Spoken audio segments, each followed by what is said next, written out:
নরেন্দ্র মোদী আসার আগে একটা গ্যাস সিলিন্ডারের কত দাম ছিল? 450 টাকা, তাই তো? আজকে এই সিলিন্ডারের দাম কত? প্রায় 1200 টাকা। তাহলে একটা সিলিন্ডারে আপনি কত বেশি দিচ্ছেন মায়েরা দাদারা? 1200 বিয়োগ 450 করুন, 750 টাকা এক্সট্রা মোদিজি নিচ্ছেন। যাদের আপনাদের বছরে 12টা সিলিন্ডার লাগে, মানে মাসে একটা করে সিলিন্ডার লাগে, যদি 750 টাকা মোদিজি এক্সট্রা নেয় এক মাসে, তাহলে 12 মাসে কত টাকা এক্সট্রা নিচ্ছে? 12 গুণ 750। যাদের মোবাইলে ক্যালকুলেটর আছে বার করে করুন, হবে 9000 টাকা এক বছরে। মোদিজি ক বছর ক্ষমতায় আছে? 8 বছর। যদি এক বছরে মোদিজি 9000 টাকা করে এক্সট্রা লুটে থাকে আপনার থেকে, একটা পরিবার থেকে, তাহলে 8 বছরে কত টাকা লুটেছে? 8 বছর গুণ 9000 টাকা, 8 নং 72,000 টাকা। পোস্ট অফিসের নিয়ম হচ্ছে 8 বছর 3 মাসে টাকা রাখলে টাকা ডবল হয়, তাই তো? তো মোদিজি ক্ষমতায় আসার আগে এই 72,000 টাকাটা যদি আপনি পোস্ট অফিসে রেখে দিতেন, এই টাকাটা আজকে 8 বছর পরে আপনার 1.5 লক্ষ টাকা হতো ডবল হয়ে। তার মানে একটা পরিবার থেকে শুধু গ্যাসের নাম করে 1.5 লাখ টাকা লুটে নিয়েছে কে? নরেন্দ্র মোদী। এটাকে দুর্নীতি বলবেন না মায়েরা দাদারা? এটাকে চুরি বলবেন না? এই 1.5 লাখ টাকাটা থাকলে আপনি কি করতে পারতেন? শুধু গ্যাসে। কিন্তু আপনি বুঝতে পারেননি এতদিন, কেন? কারণ নরেন্দ্র মোদী হচ্ছে একটা মশার মতো, পিঠে বসবে, টুক করে রক্ত নিয়ে পালিয়ে যাবে। আপনি খুঁজবেন কোথায় গেল মশাটা, দেখতে পাবেন আবার পিঠে এসে বসবে।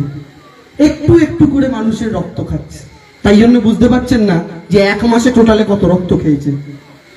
একটা মশাকে যখন মেরে দেবেন রক্ত খাওয়ার পর দেখবেন পেটে এত রক্ত ছিল। এইরকম হয়েছে এদের অবস্থা। এইভাবে আপনার থেকে লুটছে। এটা শুধু গ্যাসের হিসাব বললাম, সবকিছু একসাথে মিলান, তেল গ্যাস জিনিসপত্রের যা যা দাম বেড়েছে সবকিছু হিসাব করে দেখবেন কত টাকা লুটেছে শুধু আপনার একটা পরিবার থেকে, সব দিক থেকে। শুধু তাই কেন, আপনারা ব্যাংকে জিরো ব্যালেন্সে অ্যাকাউন্ট খুলেছিলেন না? অনেকে খুলেছিলেন তো, বলেছিল জিরো ব্যালেন্স অ্যাকাউন্ট, নাস্তা নাস্তা গিয়ে তো খুললাম সবাই। তারপরে কি করলেন? কেউ 200 টাকা রাখলেন, কেউ 300 টাকা রাখলেন, 500 টাকা রাখলেন। ওমা, হঠাৎ দেখছেন ব্যাংক আপনার অ্যাকাউন্ট থেকে কখনো 50 টাকা কেটে নিয়েছে, কখনো 60 টাকা কেটে নিয়েছে, কখনো 100 টাকা কেটে নিয়েছে। কেন? বলে মিনিমাম ব্যালেন্স না থাকলে টাকা কেটে নেবো, মানে আপনাকে 5000 বা 10,000 টাকা রেখেই দিতে হবে। এইভাবে কত টাকা কেটেছে জানেন?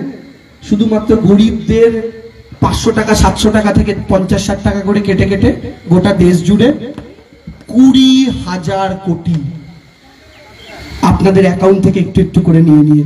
এটা দুর্নীতি নয়? কেন এই টাকাটা কেটেছে? কারণ নরেন্দ্র মোদীর বন্ধু যারা, মেহুল চোকসি, বিজয় মালিয়া, ললিত মোদী, তারা তো মোদীর বন্ধু, সব গুজরাটের লোক। আর নরেন্দ্র মোদীও গুজরাটের, তার গুজরাটের ভাইদের প্রতি প্রেম বেশি। ব্যাংক থেকে টাকা লুটেছে, ওদেরকে বলেছে যা বিদেশে গিয়ে ফুর্তি কর। আমার আপনার ব্যাংক থেকে টাকা লুটে ওরা বিদেশে চলে গেল, ব্যাংক খালি হয়ে গেল, তো আমার আপনার টাকাটা কি করে মেটাবে? তখন ওই আমার আপনার অ্যাকাউন্ট থেকে একটু একটু করে টাকা তুলে তুলে ওই টাকাটা মেকআপ করেছে। এটাকে দুর্নীতি বলে মায়েরা। টিভি চ্যানেলগুলো এসব খবর দেখাবে না, টিভি চ্যানেলগুলো এসব কথা বলবে না। কেন বলবে না? কারণ সব কটাকে নরেন্দ্র মোদী কিনে রেখেছে পয়সা দিয়ে।